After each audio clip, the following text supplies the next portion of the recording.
the News Channel 5 network. This is Open Line.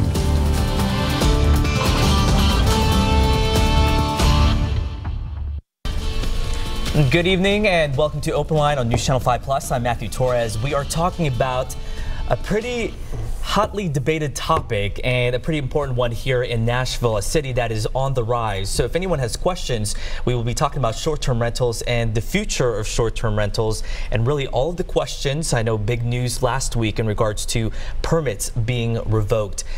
So with me, joining me to my left, we have Megan McCrae with the Nashville Area Short-Term Rental. She is the president of that organization. Did I get that correct? You did. I wanted to make sure I got that right. And Jamie Holland, an attorney representing at least 3 clients that were affected by these changes last week.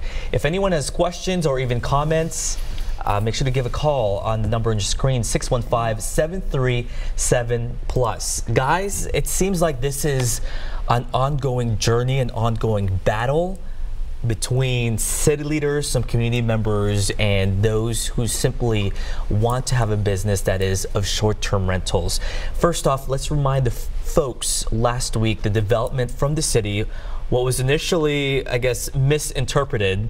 They're now backtracking and in return revoking some permits. Explain the, I know it's kind of probably we're going tracing back, yeah, but remind folks what this is all about and what happened.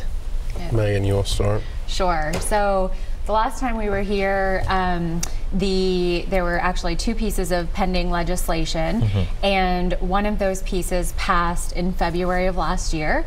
And at the time, what that meant was that there was a ban on non-owner occupied short-term rentals moving forward in any residential zones. And at the time, there was supposed to be a phase out of existing short-term rentals. That did pass at the city level, and then later that year, the state stepped in and said, look, you can pass for future legislation, and you can do anything that you see fit there, but once you've given somebody a permit, you have to honor that permit. So the easiest way to say that is, instead of phasing people out, the state grandfathered them. With that grandfather clause, it says there's 3 ways that you can lose a permit. The first is if you have 3 strikes of a generally applicable law. The second is if you stop operation for 30 continuous months. And the third is if you sell the property. So imagine our surprise when you wake up to see the headline that they're revoking over 100 permits because there's not a 4th clause that says we made a mistake. But the reason is regarding the tall skinnies, the duplexes. So one property, someone has to live in one of those homes, and you have to own both, correct? Yeah. So I think where there seems to be some misconception about the news that came out, everyone seems to be thinking this is a non-owner occupied thing. No non-owner occupied permits have been issued since April of 2017. So most of these that are impacted, or all of these that are impacted, are actually owner occupied. And it's the tall and skinny is the true definition is an HPR, a duplex. Anytime there's basically 2 dwellings that used to be 1, right? So if you lived in one side, did not own the other side, but had an owner-occupied permit, for instance, to rent out a room in your house, and you got that permit after February of last year, you're about to lose it. And so what did Metro Codes essentially, I guess, didn't understand? What was it that they realized, oh wait, this is not what was meant to be? I'm going to let you ask them that question. But what is your understanding? So in February 2nd, 2018, that's when the council passed the non-owner occupied ban, and ban with a phase out. And so that's when the legislature stepped in and said, no, you're not going to take away those existing permits. So going forward, we can revoke them. Now, what we have here, almost a year later, all of a sudden, oops, the codes department would like to allege that they have made a mistake. And so now we've made a mistake. Now we're going to revoke those permits, because since February 2nd, 2018, they've been issuing permits in the tall and skinny HPR duplex situation. However, the laws of the state of Tennessee are not in support of their position, because if if me and you own side-by-side duplex, I acquire all my rights to my property. You have none of them, and vice versa. The only common interest we have in any of the property is what's called the limited common elements that surround. And so when BL 2017-608 passed, they added what's called Amendment 9 that says you have to live in one of the units and you're allowed to rent out the other one, but you have to own both. Well, not only does that violate anybody's sense of decency, that in order to do this, you have to own 2 pieces of property, not just 1 piece of property. That's kind of absurd on its face. But it also says that you live in one and short-term rent the other one. Well, that doesn't square with the definition of owner-occupied. So you can't have it both ways. More importantly, you can't collect the sales tax, the hotel occupancy tax, the hotel occupancy privilege tax, all along the way. You know, in other words, the city's enjoying the benefit of that issuance of permit, and now later on they want to revoke it. Okay, that's what I'm really interested in. So, all this time, they were paying taxes. That's right. So what happens with that money that they've been paying? Well, you don't think the city's going to give them a refund, do you? Well, if technically they were not supposed to be under what the city is saying, that they should not be operating a short-term rental, then why and what were they paying the taxes for? Well, and have you inquired about that? Well, they would just like to say it was a mistake. And, you know, mistake, maybe you make a mistake one time, maybe mistake, you know, I have children, maybe make a mistake 2 times, 3 times, but not 100 times. But this has been almost a year. So what's essentially happened, they've shifted their policy. So, you know, I've called that in the complaints I filed, and I filed 3 of them, and we'll be filing more in the coming days in an effort to stop it, at least for my clients. But you don't get to do that. You don't get to enjoy the benefit and then later revoke the permit. Are we saying essentially all of this is unconstitutional? Absolutely. Megan, where do you stand? Yeah, I mean, I think as you started and said this is such a hotly debated issue, if you could take off your personal opinion for a second on where you stand on short-term rentals, imagine if you pulled a building permit to build a house, and you built a house within a year period, maybe not in Nashville, but you could in theory.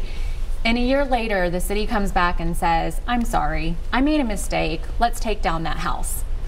That's what they're doing. It's the same department that issues those building permits that's now saying we made a mistake. So take the core of the issue and your personal opinion out of it for a minute and just think about the basis of that. That's not okay, and they would never do that with a building permit. They're not going to come make you take your house down. Why are they doing it here? So they said more than 100 permits. Do we have an idea if this could even be way more than anticipated, and exactly who is being affected? Because it could be really anyone, right? Yeah, I mean, right now, for this particular issue, the 2-dwelling situation, it's only impacting owner-occupied permits.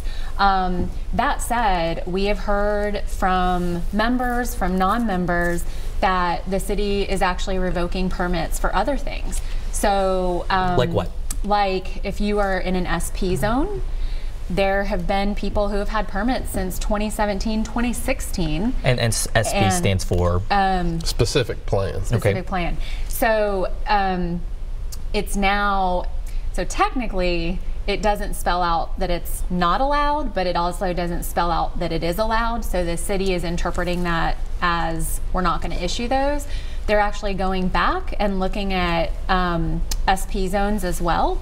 And then there's also people who have gotten married and added a husband or a wife to the deed. Right. They've renewed their permit for 2-3 years and all of a sudden say, I'm sorry, we're going to revoke your permit. We realize that for the last 2 years we've been doing that in error. So how did it normally work then? If someone does get married, added to the deed, how did that change? Yeah.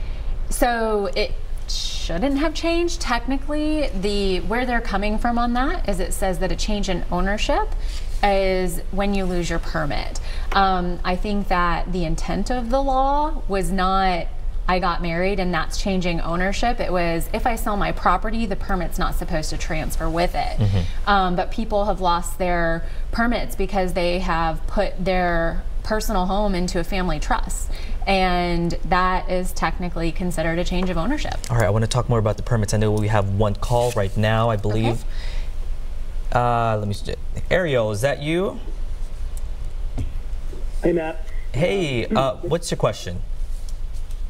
We're affected by this last topic you guys were speaking about. We have had our permit on an HDR property since 2015, and here recently, as of April 2018, I added my wife to the deed when we were married, and we were notified when we went in to renew our property, our permit for a short-term rental, that because of the change in ownership, we lost our permit. And our question, though, to add to that is we're just curious, is it actually even written anywhere? Do they have the authority to be able to take someone's permit away because I was added to the deed, me being his wife? Okay, thank you for that question. I mean, as you've seen, even with this, which what the codes department's trying to do, which I think is fundamentally outrageous, it was clear to anybody paying attention at the time that the Metro Council tried to revoke certain types of permits. State legislature stepped in and said, no, we're not going to allow that. Those people are grandfathered in. Well, those were non-owner occupied. And the people that had an owner occupied permit, they kind of sat out on the sidelines, said, oh, we're the good operators. Nobody's talking bad about us. It's these out-of-town investors. How dare them that they would buy a piece of property. Now it's come full circle. And now it's to owner occupied. And once upon a time, it was the policy, hey, we're going to go after the people that don't have a permit. Well, that kind of stopped, transfer of ownership, going after those. Now, going to revoke and claim mistake. There's no rhyme or reason to it.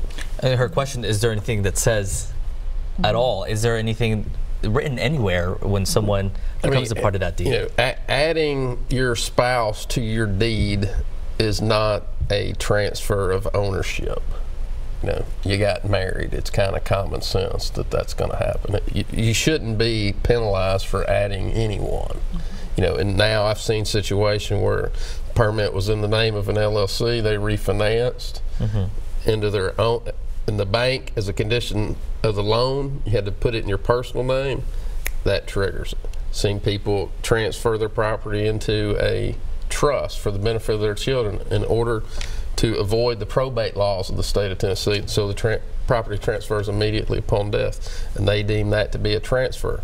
Yet they had renewed their permit year over year, but they just now caught it. Well, what's the difference now than when they renewed their permit in 2017? Well, the difference is 2017-608, that bill, as of February 2nd, bans non-owner occupied in residential zoning districts. So there's an argument to be made that they waited until it was banned, and then they revoked your permit. Well, what's your remedy? You can't get a new permit. Your likelihood of success at the BZA on those types of cases are very, very low.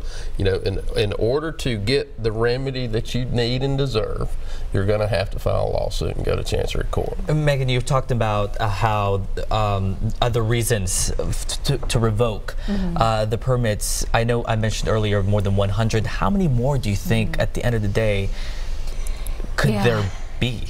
It's hard to know, really, because when you go and look at the active permit list, all you can tell is if it's owner occupied or non-owner occupied. You can't tell, is this on a piece of property where there are two dwellings? I mean, the city has been talking about this. We've started hearing of this back in October, and it's still sort of trying to get it all together. So your guess is as good as mine. I mean, it wouldn't surprise me to hear that there were hundreds, not just 100, because there are about, of all the permits that are issued, 1/3 of them are owner occupied. Now, obviously, you can owner occupy many other things other than a two-dwelling situation. However, there are certainly, if you look at the new construction in Nashville, that's the majority of what is out there. So if you've bought a home recently, you're probably looking at that sort of scenario. Wow, and this is just a topic with so many different angles, and it just gets deeper and deeper. We'll talk about it much more, so make sure to stay tuned. We'll have more on this topic coming up after the break.